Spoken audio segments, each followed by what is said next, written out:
Shalom a todos nuestros amados que de una u otra forma pues hacen contacto con nosotros por medio de esta red de Facebook. Queremos saludar a nuestros ministerios asociados en Brasil, Venezuela, Perú y a todos nuestros hermanos que están en cualquier parte del mundo. Pues reciban un cordial saludo desde Orlando, Florida.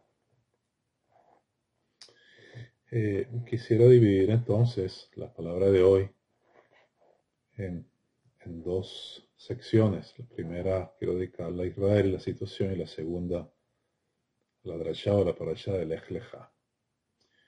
Y lamentándolo mucho, pues hubo un acontecimiento antisemita, como ya sabemos, ustedes se imaginarán, en Holanda, donde el rey pues pide disculpas por lo acontecido, y donde textualmente dice la nota de prensa: fallamos la Segunda Guerra Mundial y en esta noche volvimos a fallar en contra de Israel.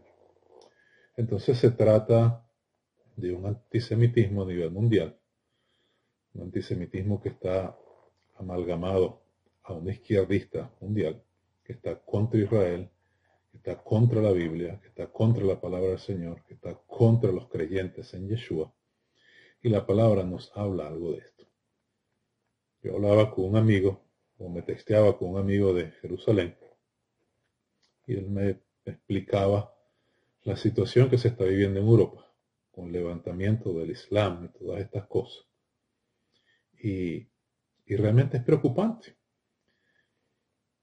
Y yo le decía, realmente el mundo está anestesiado. Sin embargo, la palabra anestesiado no le queda muy bien. La palabra que mejor le queda es que el mundo está hechizado. Está hechizado contra Israel. Y hay un veneno que Hasatán entonces está esparciendo a través de todo el mundo. Y hoy Israel, una vez más, tiene que pelear con un antisemitismo teológico, con un antisemitismo cultural, con un antisemitismo político y con un antisemitismo bélico, entre otras cosas. Y la única esperanza que nosotros tenemos es nuestro Dios, es el Dios de Israel. Es el Dios creador del cielo y de la tierra, que un día dijo en su palabra: no se adormecerá el que guarda a Israel. Entonces, es lamentable todas estas cosas y cómo se está esparciendo todo este veneno. Europa debe ponerle un freno a esto, porque eso se está esparciendo no solo en Europa, se está esparciendo en América, se está esparciendo en todas partes del mundo. Y fíjense lo que habla la palabra del Señor en el libro de Apocalipsis, capítulo 12, cuando habla de la mujer y habla del dragón. La mujer es Israel, el dragón o la serpiente es Hasatán. Pero el capítulo 12, verso 15, después que habla pues de todas estas cosas que pasa con la mujer que se levanta contra Satanás, o el dragón que se levanta contra la mujer, como el Señor les guarda y todo esto. Pero hay una porción de tiempo bien interesante acá, donde dice, capítulo 12, verso 15: y la serpiente arrojó de su boca tras la mujer, que es Israel, dice, agua como un río, para que fuese arrastrada por el río. Entonces, una serpiente lo que bota por su boca es precisamente, como diríamos, eh, eso mágico, eso que yo les acabo de decir ahorita, que tiene que ver con la hechicería, hechizo, ¿entiendes? Esa de la serpiente, eso que sale de su boca, eso es hechizo, eso es un espíritu de hechizo. Y en este caso lo está utilizando esa serpiente que representa a Hasatán para que vengan contra la mujer que es Israel. Pues el capítulo 12 habla de esa mujer. Por ejemplo, Mateo capítulo 2, voz fue oída en Ramá, grande lamentación, lloro y gemido. Rachel, que llora a sus hijos, que lamenta porque perecieron. Entonces es Rachel, es esa mujer. Esa mujer es de donde viene el Mesías. Rachel que llora a sus hijos porque era la matanza que habían ordenado después del nacimiento de Yeshua, aquellas criaturas que tenían de 2 años hacia abajo. Entonces, voz fue oída en Ramá, lamentación, llanto, gemido. Rachel, Israel llora a sus hijos porque perecieron. Ramá era un lugar que estaba aproximadamente 5 o 7 kilómetros de Jerusalén, donde fueron concentrados todos los judíos antes de llevarlos cautivos a Babilonia, y ahí había el lloro, ahí había el gemido.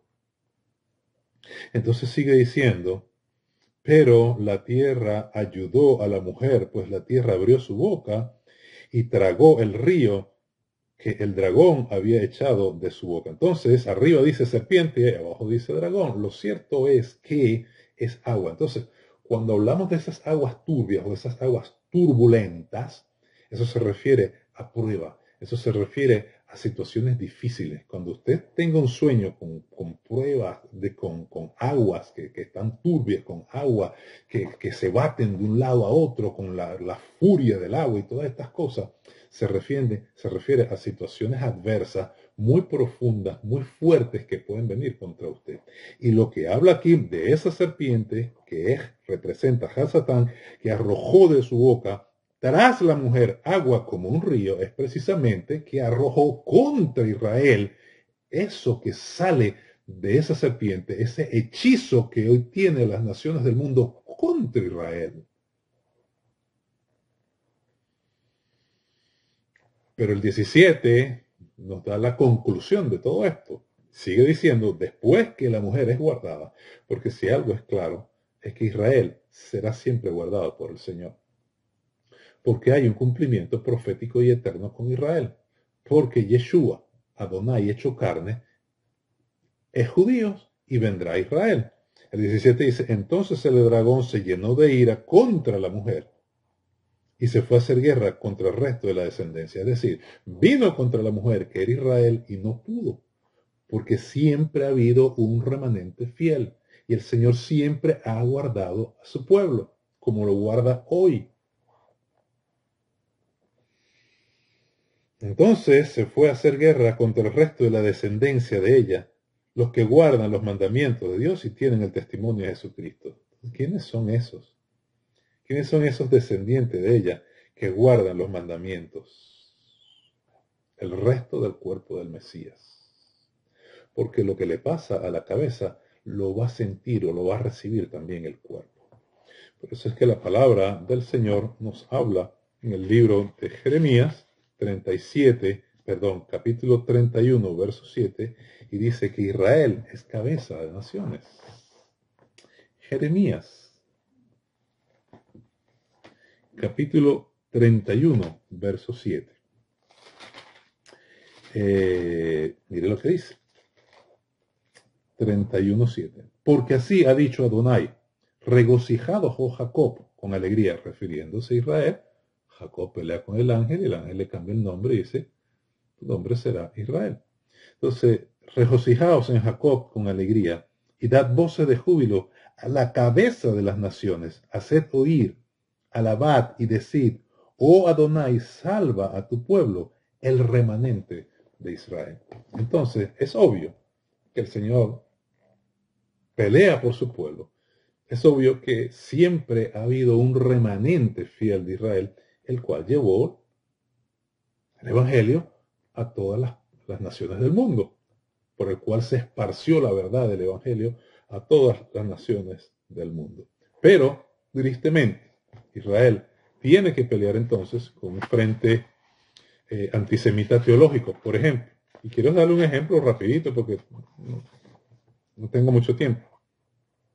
De todos los padres de la historia, todos los padres de la iglesia en la historia. Quiero hablar nada más de Martín Lutero. De Martín Lutero muchas veces se habla una parte de su verdad, pero la verdad tiene 3 facetas. Una tesis, una antítesis y una síntesis, que es la verdad completa. Entonces, ¿cuál es la otra faceta de Martín Lutero? La otra faceta de Martín Lutero es que era completamente antisemita, que de alguna u otra forma animó a que vinieran contra el pueblo de Israel, para que quemaran las sinagogas, para que exterminaran al pueblo judío, y eso no se dice. Pero usted puede googlear, ¿verdad? Usted puede buscar por Google y usted pone Martín Lutero y pone los judíos y sus mentiras y usted verá las barbaridades y las maldiciones que este hombre lanzó contra el pueblo de Israel cuando el Señor también dice, bendeciré a los que te bendijeren y a los que te maldijeren los maldeciré. Y cuando el Señor dice, oren, pidan por la paz de Jerusalén, sean prosperados los que te aman. Entonces, en el 1543, Lutero publicó sobre los judíos y sus mentiras, obra en la que llega a afirmaciones como la de los judíos son un pueblo abyecto y despreciable. Es decir, no un pueblo de Dios. Y su jactancia de linaje, su circuncisión y su ley deben ser consideradas sucios. Sigue diciendo Martín Lutero. Están manchados con las heces, con el excremento, con el pupú del diablo. O sea, ¿cómo tú vas a decir eso, hermano? Pero esto no se dice. Están manchados con las heces, para hablar más bonito, en el diablo, en las que se revuelcan como cerdos. La sinagoga es una novia impura, sí, una ramera incorregible, una mujerzuela impía. Lutero propugna que las sinagogas y escuelas rabínicas sean pastos del fuego, sus libros de oración destruidos, que se prohíba a los rabinos predicar, que sus casas sean arrastradas y sus propiedades y dineros confiscados. Casualmente, hoy, que fue entre un 9 y un 10 de noviembre, que los nazis allá en Alemania, pues tomaron todos los negocios de los judíos y se conoce pues como la noche de los la noche de los vidrios rotos, donde quebraron pues todos los negocios y vinieron la persecución y todas estas cosas. Fue justamente un 9, 10 de diciembre, la noche de los vidrios rotos. Entonces, sigue diciendo aquí el señor Lutero, no les debe mostrar ninguna piedad ni misericordia, ni facilitar protección legal alguna. Y estos infectos gusanos venenosos deben prepararse para el trabajo forzado y la expulsión definitiva. En este libro, Lutero parece incluso preconizar su asesinato cuando escribe, seremos culpables de no destruirlos. ¿Ves? Y sigue diciendo aquí, porque no solo escribió ese, escribió otro libro, donde él dice aquí en Wittenberg, en nuestra iglesia parroquial, dice Lutero, hay una puerca esculpida en la piedra que maman cerditos y judíos. Detrás de la puerca se encuentra un rabino que alza la pata derecha de la cerda, le levanta el rabo y le mira con gran esfuerzo, etcétera, etcétera, etcétera. No quiero seguir leyendo esto. Por supuesto, cuando yo digo estas cosas, se trata de un antisemitismo de un teólogo que lo expande por la Iglesia Universal de aquel entonces y quedan secuelas. Hoy, quiero entonces hablar la otra verdad de esto. Yo le doy gracias, o nosotros le damos gracias al Señor, porque el pueblo evangélico, a pesar de toda la inyección de antisemitismo que se le ha puesto, ha abierto los ojos y hoy pueden estar al lado del pueblo de Israel y hoy pueden estar orando a favor de Israel y nosotros le agradecemos muchísimo eso. Y hoy pueden entender que una vez que confiesan que Yeshua es el Mesías, están conectados con Israel y de alguna u otra manera oramos por el primogénito, por el pueblo de Israel, porque de ellos vino la salvación y toda Israel necesita ser salvo, al igual que todas las naciones del mundo. Así que muchas gracias a todos nuestros hermanos creyentes, aunque históricamente hayan pues situaciones de antisemitismo religioso, y por eso le decía, un antisemitismo teológico. Pero no puedo juzgar a todos, y ese es el punto. Así como tampoco podemos juzgar a todos los judíos, que los judíos mataron a Cristo y los judíos no aceptaron a Jesucristo y los judíos son desobedientes y los judíos. No, hermano. Porque si tú me hablas así, tú no has entendido entonces Mateo 28, 19. Cuando un judío llamado Jesucristo le dice a sus discípulos, id y predicad el evangelio entre las naciones, a todas las naciones, haced discípulos, bautícenlos en el nombre del Padre, del Hijo y del Espíritu Santo. Y enséñenle todos los mandamientos que yo les he dado. Entonces, ¿cómo es que entonces los judíos rechazaron a Cristo cuando Jesucristo le está diciendo, vayan y prediquen? Ah, es que se refiere a una minoría, ¿verdad? Porque siempre ha habido un remanente fiel en Israel. Y ese remanente fiel y ese pueblo judío fue el que llevó entonces la verdad del Evangelio a todas partes del mundo. Entonces hay un antisemitismo cultural donde simplemente hay un odio hacia el judío, pues te odio porque te odio, porque todo el mundo te odia, yo también te odio, porque es que, ya, listo. Pero todo eso es un espíritu demoníaco, es un hechizo que sale de esa serpiente, de Satanás, que entonces quiere venir como aguas turbulentas, quiere venir con fuerza para tratar de desaparecer o para tratar de borrar a Israel. Pero Israel permanecerá. Antisemitismo político, porque ahí vemos lo a uno y vemos entonces el poco de hipócritas y de malvados que están con la ONU también, donde tienen a terroristas adentro y donde se hacen los locos cuando ya Israel los ha descubierto y saben que hay gente de Hamas y de Hezbollah dentro de estas instituciones y hay armamento y hay escondites y hay todo. Entonces, un antisemitismo bélico porque rodeado de tantas millones de personas, 7 frentes diferentes. Entonces, nos hemos enfrentado a un antisemitismo teológico, cultural, político y bélico. Pero Israel existe. Pero Israel sigue existiendo, porque no se adormecerá el que guarda a Israel. Ahora, esta situación que vimos en Ámsterdam, lo más seguro es que en el futuro se repita, porque es que la palabra nos lo está diciendo en el libro de Apocalipsis. Pero no va a ser solo con Israel. Después va a venir con el resto, porque no va a poder con Israel y vendrá con el resto de aquellos creyentes, que es precisamente el pueblo del Señor. Entonces, hoy más que nunca, tenemos que estar unidos en oración, tenemos que estar juntos, orando y apoyando a nuestro pueblo para que sean guardados en esta situación tan difícil. Por favor, vayamos a la Escritura, entendamos lo que el Señor quiere decir. Muchas veces yo digo, no, que los judíos son desobedientes, son testarudos, son cabeza dura, por eso es que le está pasando lo que le está pasando. Tenga cuidado con sus afirmaciones, porque de la misma manera que tú juzgas, vas a ser juzgado. Entonces yo me pongo a pensar, dicen que los judíos son desobedientes, cabeza dura, que esto, que lo otro, ¿cómo es posible?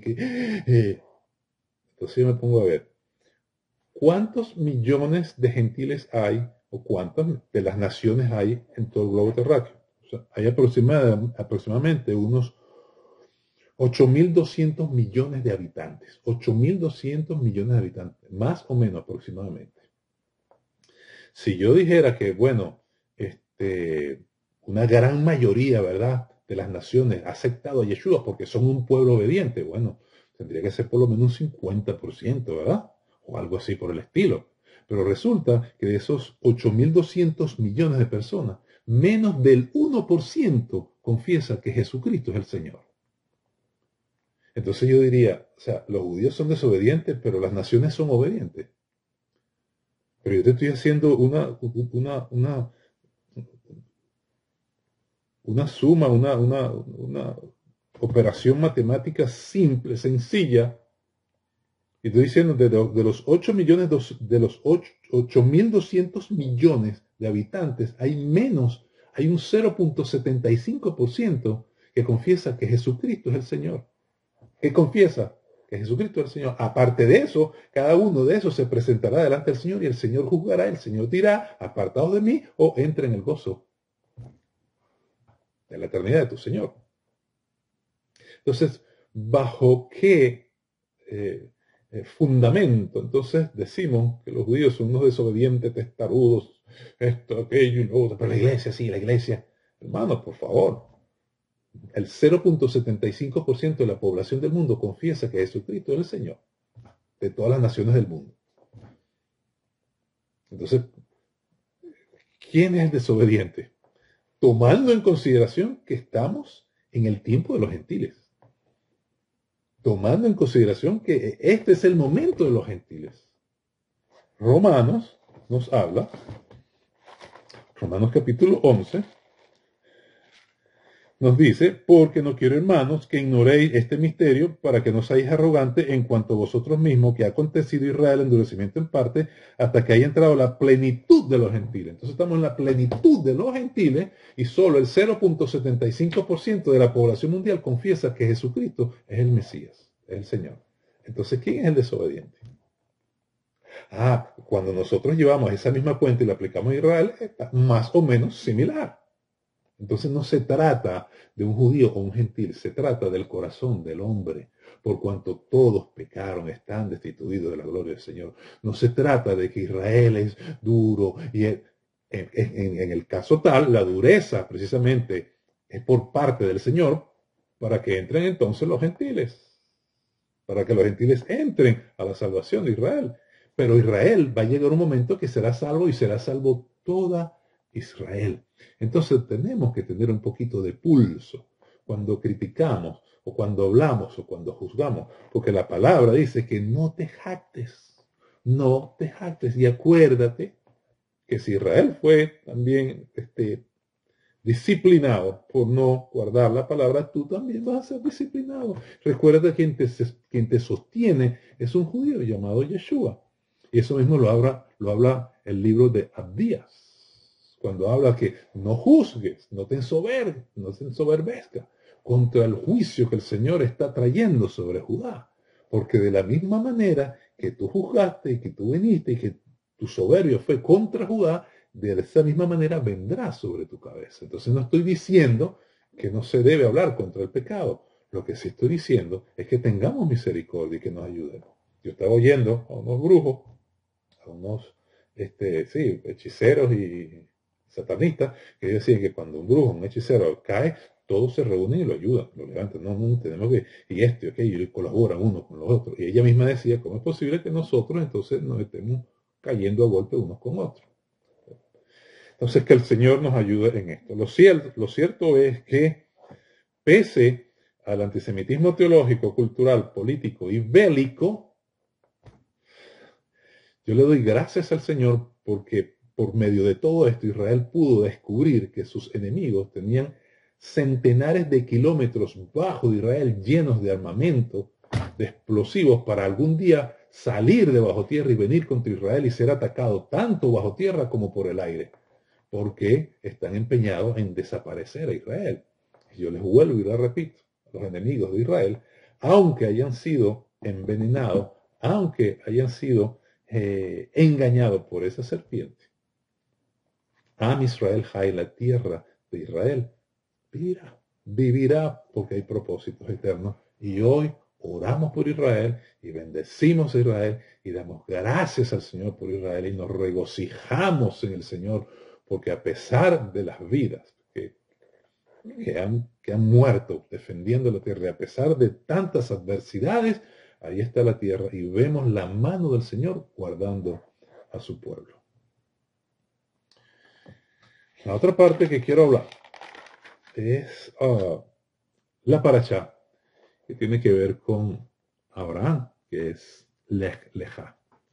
Algunos interpretan que en Lech Lejá significa vete por ti mismo, ¿no? Vete por ti mismo, o sea, en lo que a ti te corresponde, vete, que es cuando el Señor entonces le da la palabra a Abraham para que salga de su tierra y de su parentela a la tierra que yo te mostraré, y esa tierra es Canaán, la que pasó a ser entonces Israel.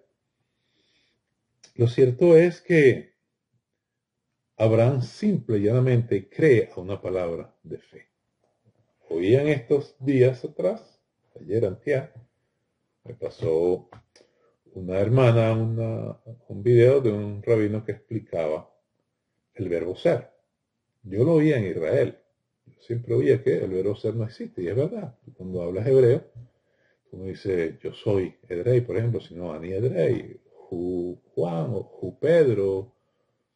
Es más, en la palabra del Señor en Mateo, cuando dice yo y mi Padre uno somos, la traducción no dice uno somos, porque ese verbo ser en presente no existe en hebreo. Ahí lo que dice, Avi, Beani, Ejat, Anachnu. Está diciendo mi Padre y yo, Avi, mi Padre, Beani y yo, Ejat, uno, Anachnu, nosotros. No está diciendo uno somos, sino está diciendo el Padre y yo, uno, nosotros.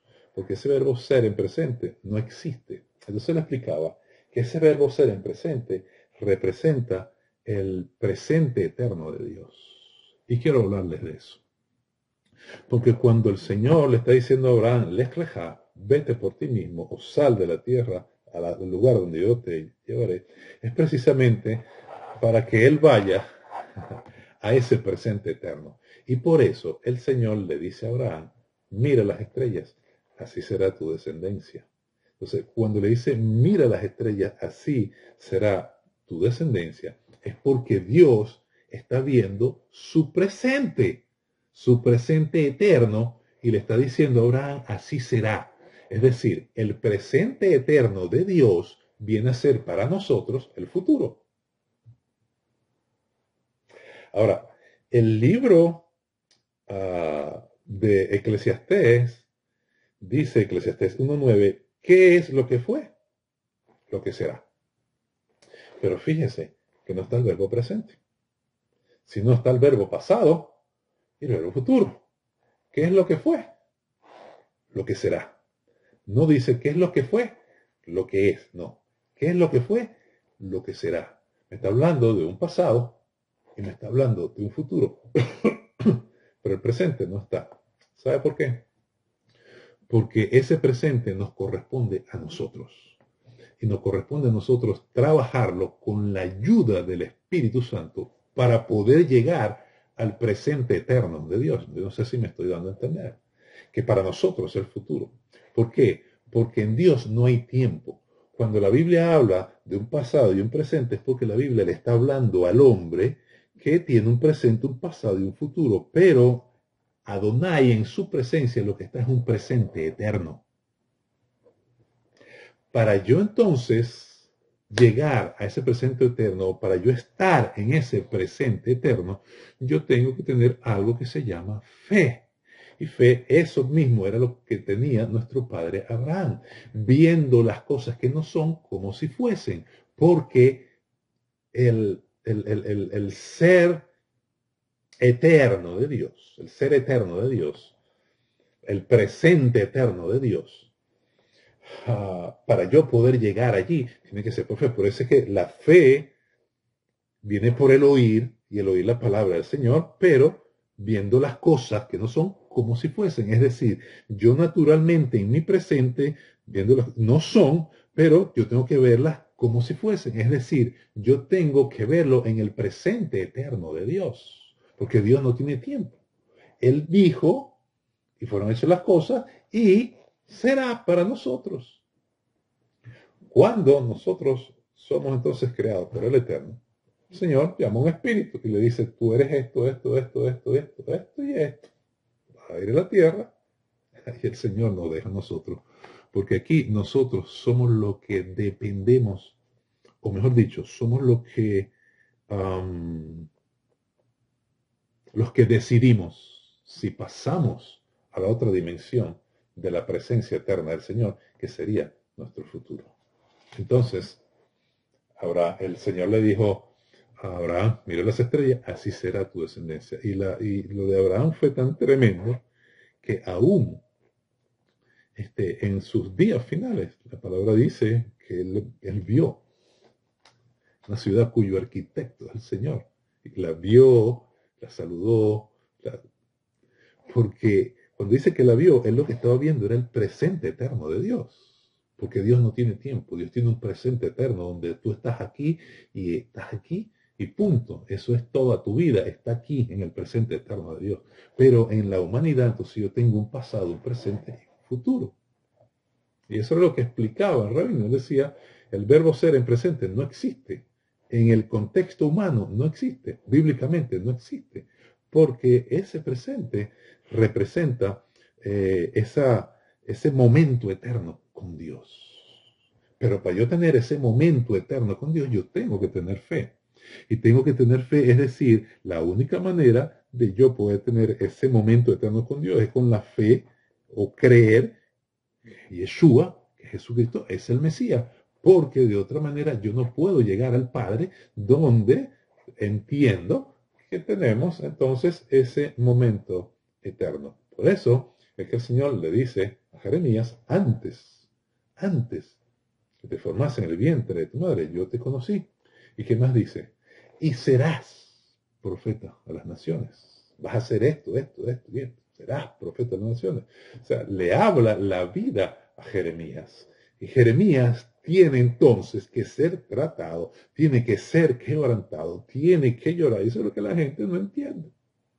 La gente no entiende que tu presente humano eres tú quien vas a trabajar con la ayuda del Espíritu Santo para que tu vieja naturaleza muera y tú poder entonces entrar en el presente eterno del Señor, que es la vida eterna. Entonces, Dios, Adonai, a todos nos ha dado una función, a todos nos ha dado una tarea, a todos nos ha dado un propósito. Lo que fue es lo que será. Edrei, lo que fuiste es lo que tú serás. Por eso es que a veces soñamos. ¿Y qué soñamos? Soñé que estaba predicando en tal parte. Soñé que estaba haciendo, soñé esto, soñé. Cuando tú sueñas, muchas veces, por supuesto, hablo de los sueños del Señor, es porque el Señor te está mostrando su presente eterno. Y te lo está bajando y te está diciendo, mira tu presente eterno. Y tú ves que estás orando por los enfermos, y tú ves que estás en las naciones, y tú ves que estás en la cárcel, y tú ves que estás en África, y tú ves que estás en tal parte. ¿Por qué? Porque el Señor te muestra su presente eterno, el cual nosotros, con la ayuda del Señor y por la fe, es donde podemos ver. Por eso es que ahora en una oportunidad, después que el Señor lo prueba, porque el Señor sí, el Señor le dijo, mira las estrellas, así será tu descendencia, sí, todo bello, todo lindo. Así será, así será. O sea, el presente eterno de Dios es que Abraham iba a ser padre de multitudes. Ese es el presente eterno de Dios. Pero para que eso sucediera, Abraham tuvo que permanecer en la palabra y ajustado a los lineamientos que el cielo le dio. Entonces, en el presente humano, tú eres el autor de tu vida y de ti depende llegar al presente eterno. No sé si me doy a entender. Porque en la esfera humana existe presente, pasado y futuro. Pero en la esfera de Adonai, lo que existe es un presente eterno. Y ahí entonces va a depender. Yo quiero el presente eterno del Señor. Entonces tengo que hacer todo lo que el Señor me dice que debo hacer. Por eso es que Yeshua, cuando entonces está en su situación más dura, más tremenda, más fuerte para él, que dice el Señor, si es posible, aparte de mí esta copa, pero no se haga mi voluntad, porque si yo hago mi voluntad, voy a salir de tu propósito. Si no, sea hecha tu voluntad. ¿Por qué sea hecha tu voluntad? Porque cuando yo digo sea hecha tu voluntad, entonces yo permanezco en el presente eterno del Señor. ¿Ves? Por eso es que de una u otra manera, para yo llegar a ese presente eterno del Señor, yo necesito ser transformado.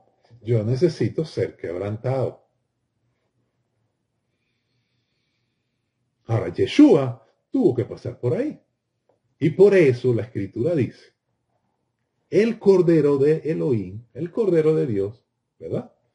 Que fue inmolado desde antes de la fundación del mundo. Entonces, lo que fue es lo que será. Entonces, antes de la fundación del mundo, para nosotros, porque sigue siendo el presente eterno de Dios, Él fue inmolado. Él derramó su sangre. Viene a la tierra a cumplir su presente como tienes que cumplirlo tú y yo. Por eso que el Señor como que hace así. Su verbo ser en presente no está porque ese ser está relacionado con Yahweh, que también parte de la raíz de ser o existir. Entonces, allí, el autor eres tú con la ayuda del Espíritu Santo. Entonces, ¿qué pasó con Yeshua? Él viene, sí, perfecto, pero ¿qué tiene que hacer? Él tiene que morir. Porque lo que fue es lo que será. ¿Y qué fue? Que el cordero fue inmolado. Ah, entonces, ¿qué será? Bueno, que seré inmolado. ¿Para qué? Para traer perdón y salvación y vida eterna y volver al lugar de gloria y sentarme a la diestra del Padre. Entonces, Dios, Adonai, el Eterno, el Señor, permite ese presente humano, ¿verdad? Donde nosotros vamos a ser autores y donde vamos a tomar las decisiones que nos corresponden, pero con la ayuda del Espíritu Santo. Entonces podremos pasar a nuestro futuro humano, que en el ámbito eterno es el presente eterno de Dios. Hay algo que a nosotros nos reta, y es que Dios en el presente nuestro siempre nos manda a hacer cosas que Él sabe que no podemos hacer. Y por eso es necesario fe. Porque nuestra existencia en el presente lo que está es construyendo lo que necesitamos para pasar al presente eterno del Señor. ¿Entiendes? Porque el Señor no tiene tiempo. Hay un presente eterno. Pero mi presente sí tiene tiempo. Entonces yo tengo que trabajarlo. Entonces, ¿qué hace el Señor? Te manda a hacer cosas que tú no puedes hacer. Abraham, vas a tener un hijo. No puedo. Estoy viejo. Mi esposa está vieja. ¿Cómo lo hago? Ah, ahí es donde yo quiero trabajar contigo. Ahí es donde yo necesito, ¿verdad? Que tú tengas fe y puedas entonces pasar a esta dimensión del ser presente por la eternidad. Yo quiero que tú entiendas que si tú haces lo que yo te digo, tú estás aquí, tú estarás aquí en este presente eterno. Y es allí donde nosotros somos probados. Es allí donde nosotros somos quebrantados. Es allí donde nosotros entonces somos llevados a Betel, como decía el pastor, para que nuestro nombre sea cambiado, ¿verdad? De Jacob a Israel, ¿verdad? Un Hexemaní, ¿verdad? Donde, Padre mío, si es posible, aparta de mí esta copa, pero sea hecha tu voluntad, ¿verdad? Por eso Abraham dijo, subiremos, adoraremos y bajaremos. ¿Por qué? Porque en un momento de su vida, él pudo entrar en la dimensión del presente eterno de Dios. ¿Cómo yo puedo entrar en el presente eterno de Dios? A través de la fe, viendo las cosas que no son como si fuesen. Entonces yo puedo ver a través de la fe como vio Abraham, y Abraham que dijo, me veo que subo, que adoro y bajo, y si se muere mi hijo, el Señor lo va a resucitar porque Él me dio la palabra y yo estoy viendo en el presente eterno de Dios que yo adoraré y bajaré porque todavía no ha terminado mi labor. Entonces quiero dejar esto en presencia de ustedes. Tu realidad no depende de la circunstancia. Tu realidad depende del Señor siempre y cuando nosotros nos sometamos a Él. Nuestra realidad es lo que seremos. Y para llegar a lo que seremos, yo tengo que tener fe. Yo tengo que creer lo que el Señor me ha dicho. Jeremías, antes yo te conocí, serás naciones y serás profeta para las naciones. Pero hay un presente donde yo soy el autor y yo, con la ayuda del Espíritu Santo, decido si el presente ser es claro. Si vamos a Elohim, pues Elohim conoce hasta nuestro libre albedrío. Y yo quiero dar, por ejemplo, en este respecto, un ejemplo que vivió mi madre, ¿no?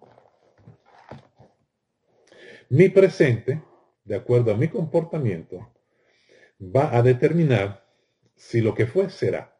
Si lo que Dios dijo de mí que fue, será. ¿Quién lo determina? Mi presente. Por eso es que nosotros tenemos que estar claros que te mandó a hacer el Señor. Porque lo que fue, será. Y tu presente va a determinar si lo que fue, será. Tu presente, con fe en lo que el Señor te ha dicho, va a permitir que tú estés en el presente eterno del Señor. ¿Qué es la eternidad? Esto es tremendo. Recuerdo que mi mamá, Egla Aguilera Olivero, quiero honrar a mi mamá en este momento. Una mujer que fue maestra durante muchos años y cuando no se conocía mucho el movimiento pentecostal en Caracas, Venezuela, mi mamá nos cuenta que ella estaba en Oriente. En Oriente ya había empezado, creo que por la Iglesia Bautista o Libre, el movimiento Benecer. Ella viene a Caracas porque necesitaba ser operada de, creo que era una cuestión en la nariz, algo. Lo cierto es que en el nuevo circo de Caracas, cuando mi mamá, estaba un evangelista llamado Alex, si mal no recuerdo. Un hombre que tenía una unción muy poderosa, muy poderosa. Y en la administración, aquel hombre pues empieza a administrar y mi mamá cae. Mi mamá cae y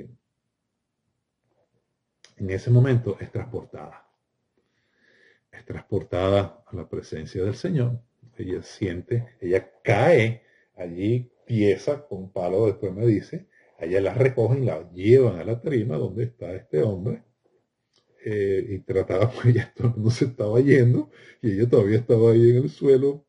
Por eso es que cuando yo veo por las redes sociales la gente que habla tonterías de las manifestaciones del Espíritu Santo, yo digo por dentro, ellos no entienden. No entienden. Por eso es que hablan tanta tontería, ellos no entienden. Mira, aquí en mi cuarto de oración, en aquel rincón que está allá, yo he sido bataqueado por el Espíritu Santo solito, sin que nadie me ponga mano, tranquilito. Y es algo que no es que yo me la... No, es algo que viene, ¿entiendes? O sea, yo sé lo que es eso, porque yo lo he vivido.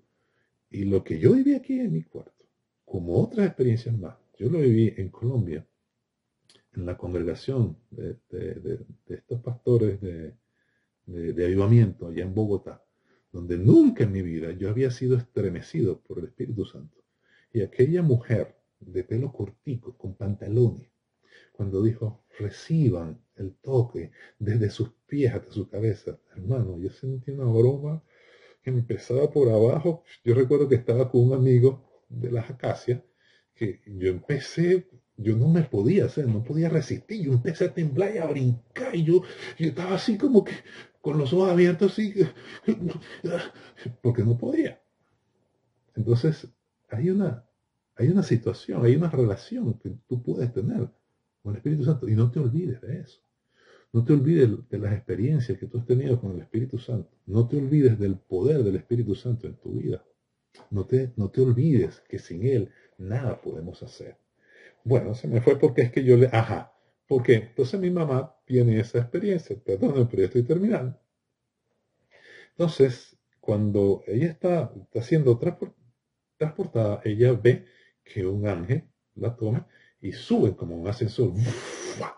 Suben. Y estando así en el aire, ella ve a Yeshua que se quita un manto, se lo pone arriba y le dice, hija, eres sana. Mi mamá al instante fue sana. Estoy hablando de muchísimos años atrás, creo que es la década de los 50, 60, por ahí. En esa década, ella estaba embarazada de mí y recibe el bautismo del Espíritu Santo. A tal que mi mamá recibe el bautismo del Espíritu Santo, estando embarazada de mí. Me llama mucho la atención porque cuando nosotros comenzamos el ministerio, mi esposa Silvia recibe el bautismo del Espíritu Santo estando embarazada de Daniel, mi hijo. Pero bueno, sigo con el relato. Lo cierto es que el Señor le muestra cosas en los cielos que no tengo tiempo de mostrarle. Pero después le dice, le da una vara y le dice, baja al infierno. Y le da órdenes a un ángel. Y ella dice que ella empezó a bajar. Y ¡pum! De repente está así como en el aire y ve el infierno. Ve gente atormentada, groserías de todos los tamaños, de todo tipo, lamentaciones, maldiciones. La gente se metía como un lago y ella dice que el fuego pasaba así por encima y la gente se metía y se levantaba y sacaba la lengua y se metía y se levantaba y sacaba la lengua. Pero lo que me dice mi mamá, lo que ella cuenta en ese testimonio, la viejita siempre que cuenta eso se pone a llorar, es que ella vio allí a líderes e inclusive familiares que estaban allí.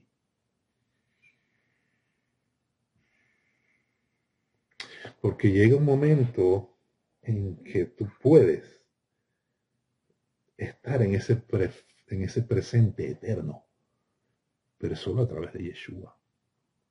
Es solo a través de Dios. Que Dios te lo permite ver y tú puedes entender. Y cuando ella vive eso, los líderes que ella vio estaban bien, estaban normal, tranquilos. Recuerdo que había un líder muy fogoso en Oriente. Pero el día que partió de este mundo, pues no estaba alineado aparentemente con el Señor, porque se entregó a la bebida y a cualquier situación de pecado. Pero es más o menos lo que yo quiero dar a entender. Hay momentos donde en el presente eterno del Señor, por medio de Yeshua, no por medio de Cábala, es por medio de Yeshua, tú lo puedes ver. Tú puedes ver el presente eterno del Señor. ¿Entiendes? Y bueno, esto es muy largo, pero lo cierto es que pasó el tiempo y mi mamá pues fue llevada a la casa, etcétera, etcétera, y tuvo otras experiencias más, pero estas cosas pueden pasar. Hubo un hombre que fue transportado. Bueno, porque si en el presente eterno del Señor tú estás en alguna parte, tú por fe puedes estar allá. Entonces es como una conexión de lo que es tiempo a lo que es el presente eterno del Señor. Entonces, bueno, quiero dejar esto delante de ustedes, que sea de bendición. Quiero saludar a Manuel Cabrera, a Aníbal García. Quiero saludar a la hermana Josefina, Manuel Cabrera y a todos los que de alguna u otra manera nos están oyendo. Que el Señor les bendiga. Bueno, espero que esta corta enseñanza sea de bendición para ustedes. Será para la próxima. Espero que la próxima sea para el próximo Shabbat. Así que Shabbat Tov. Shalom.